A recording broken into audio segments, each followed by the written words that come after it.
asalaamaaleykum mbokk yi déglu daleen ak jàmm juróomi téeméeri nit yoo xam ne teg nañu leen loxo ginnaaw manifestation yu métti yi nga xam ne ñetti fan ñu ngi ko doon nemmeeku fii ci biir Dakar waa police ñoom ñoo doon xamle li ni mel ci biir colikaay bii di Sud Quotidien suñu naataango yi ñu ngi ñuy xamal ak taskatu xibaar yi foofu la daal di ñëwee nag ci xayma ga ñu def ginnaaw xeexo yu métti yi nga xam ne dañ ko fi doon nemmeeku fan yi yëpp mu daal di xamle ne am na ci lu tolloog juróomi téeméeri nit yoo xam ne teg nañu leen loxo ci ñooñu mën nañ ci lim ñoo xam ne ña nga bàyyeekoo ca bitim réew wante it mën nañ ci lim ñoo xam ne daal ay tuut tànk lañu. commissaire Ibrahima Diop yemul foofu ndaxte ma ngi ca yokk di xamle ne ci manifestant yooyu am na ñenn ñoo xam ne dañu leen teg loxo fekk ñu yore woon nag ay gànnaay yoo xam ne dañu koy jëfandikoo su fekkente ne dañoo toll ci wàllu guerre nee na loolu nag bokk na ci li ko gën a jaaxal ndaxte loolu day firndeel ne am na ay samba boy yoo xam ne dañoo rax ci biir manifestant yi ñoom de xeexal Sonko taxu leen a jóg ñoom koy lëbëje réew mi moom moo leen tax a jóg loolu sax moom moo tax ba commissaire Ibrahima Diop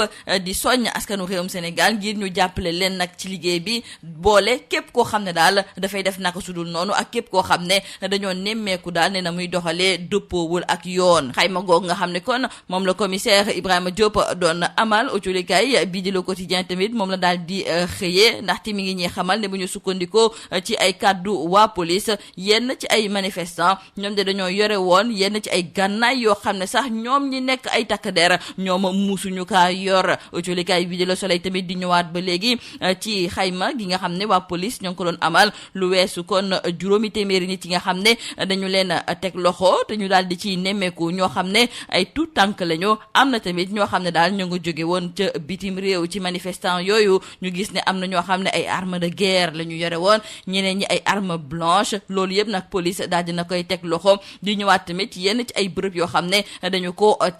caxatee ak tamit ay bande yu mag yoo xam ne daal dañ leen a nemmeeku nag ci biir manifestation yooyu juróomi téeméeri nit yoo xam ne dañu leen a teg loxo loolu la colikaay bi di Le Peuple au quotidien daal di xëy daal di fësal wanteew colikaay bii di critique duñ ci yokk duñu xamal ne ñii di takk der yi nee nañu nag tey ji la ñu gën a dëggu ngir fexe ba jàmm dellusiwaat fii ci biir réew mi suñu naataangoo yoo colikaay bii di Vox Populi ñoom di ñëwaat ci nit ñi nga xam ne ñoom ñoo ñàkk seen bakken ginnaaw xeexoo yooyu nga xam ne moom la ñu fi nemmeeku ñu ngi toll ci fukk ak juróom benn waa Croix-Rouge sax di ci yokk di xamle ne am na ci lu tolloog ñetti téeméer yu tegal juróom fukk ak juróom-ñaari nit yoo xam ne daal dinañ ci am ay gaañu ci ñi nga xam ne kon ñoom ñoo ñàkk seen bakken julikaay bi di Libération ma nga ñuy xamal ne ca ëpp ña nga bàyyeekoo fële nga xam ne moom mooy ca banlieue bu Dakar ñi ñàkk seen bakken nag ci xew-xewu affaire Sweet Beauté bëri na ndaxte julikaay bi di Tribune ma nga ko xayma mi ngi toll ci fanweer ak ñeent ñooñu ñëpp nag daal di ñàkk seen bakken ci ab mbir boo xam ne daal li ci ëpp ci ay fen la daal di tegu ñu gis ne ci diirub ñetti fan am na ci lu tolloo ko fukk ak juróom benn nit yoo xam ne dañoo daal di ñàkk seen bakken autolikaay bi di Le Quotidien moom ma ngay ñëwaat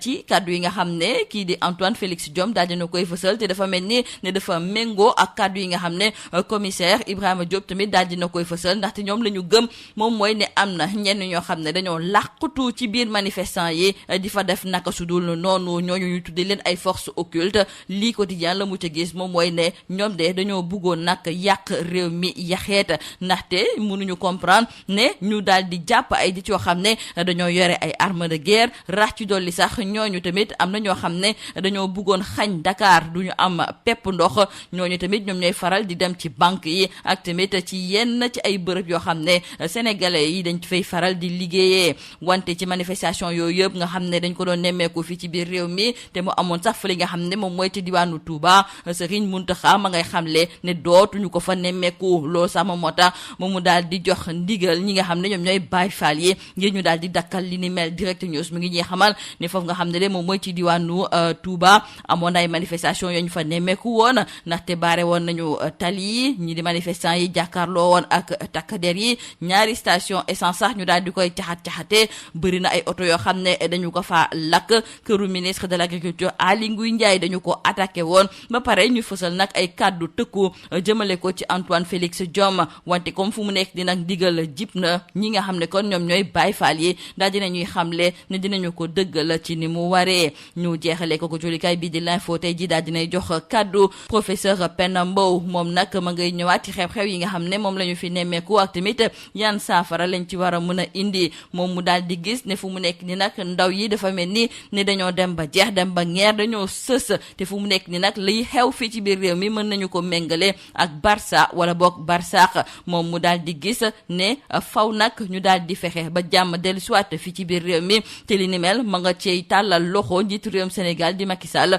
moom dong moom rek de moom moo mën a fexe nag ba jàmm daal di fi dellu siwaat muy xamle ne dina dox ay tànku jàmm ngir fexe nag ba fi ñu yem nii ci wàllu manifestation yi ñu daal di koy dakkal ba faw lii moo nekkoon mboxtulukat yi li gën a fës ci biir autolikaay yi ñu leen di ñaanal njeextalu bës ak jàmm. Mesdames et messieurs, bonjour. 500 arrestations dans les rangs des manifestants. C'est la police qui fait le point après 72 heures de manifestations violentes ici au Sénégal. Dans le journal Sud Quotidien, nos confrères nous informent que le commissaire divisionnaire Ibrahima Diop, directeur de la sécurité publique, a fait le bilan après le déclenchement des manifestations le jeudi 1er juin 2023. Des manifestations et ainsi donc 500 individus ont été arrêtés. Un bon nombre d'entre eux détenaient des armes de guerre dont les forces de défense et de sécurité même ne disposent pas. Ils détenaient également des armes blanches, des cocktails Molotov, c'est ce qu'a indiqué le directeur de la sécurité publique, le commissaire Ibrahima Diop. Il précise par la suite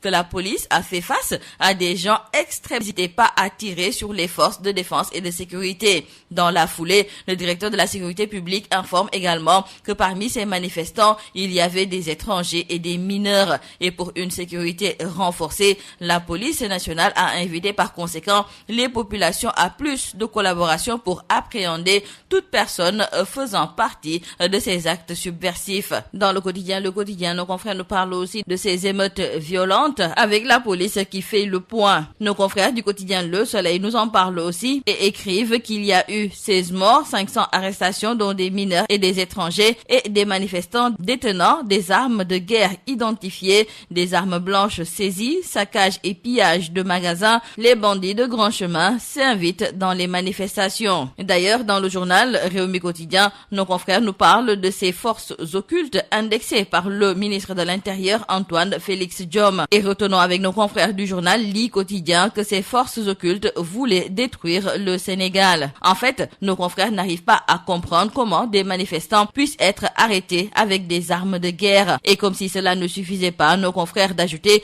que l'approvisionnement en eau de Dakar, les banques et les lieux de commerce sont souvent visés par les manifestants. Donc retenons avec nos confrères du journal Enquête que selon la police, des forces occultes armées sont à l'œuvre dans le pays. Pour le commissaire Diop, la plupart des gens arrêtés avaient par devers eux des armes blanches, mais aussi des armes de guerre. Pour Ismaïla Madior Fall, l'État est en train de faire face et aujourd'hui la situation est sous contrôle. Ensuite, nous disent nos confrères du journal Critique, les forces de défense et de sécurité sont déterminées pour le rétablissement de l'ordre après les scènes de violence. Il faut signaler avec nos confrères du journal Vox Populi concernant les 500 individus arrêtés. Dans ce lot, il y a certes des étrangers, mais aussi des mineurs. Des mineurs aussi sont compris dans le nombre de morts enregistrés après ces manifestations. Et depuis 2021, nos confrères du journal Tribune décomptent 34 morts, dont 16 décès en 3 jours. Nos confrères nous parlent également de 357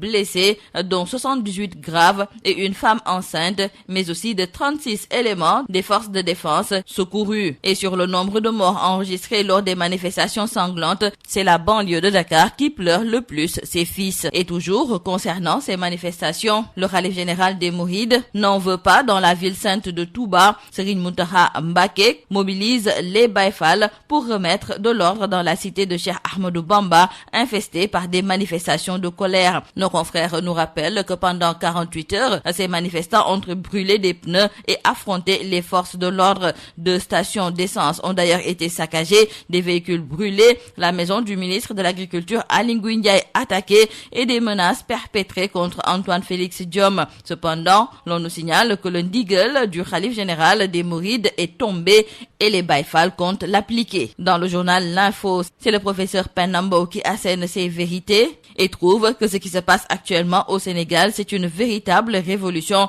parce que tous ces passé tellement vite. C'est le Barça ou Barsaq que nous vivons aujourd'hui. En plus, elle signale que tout le monde savait que tôt ou tard, il y aurait embrasement, qu'il y aurait problème. Et maintenant, l'enjeu actuel est de ramener les jeunes à la raison et il faut faire vite. C'est pourquoi elle exhorte le président Macky Sall à faire preuve de tolérance, car si chacun se cramponne à ses positions, refusant de lâcher du lest, si le Sénégal sombre, c'est tout le monde qui va perdre. C'est tout à vos journaux et très bonne lecture.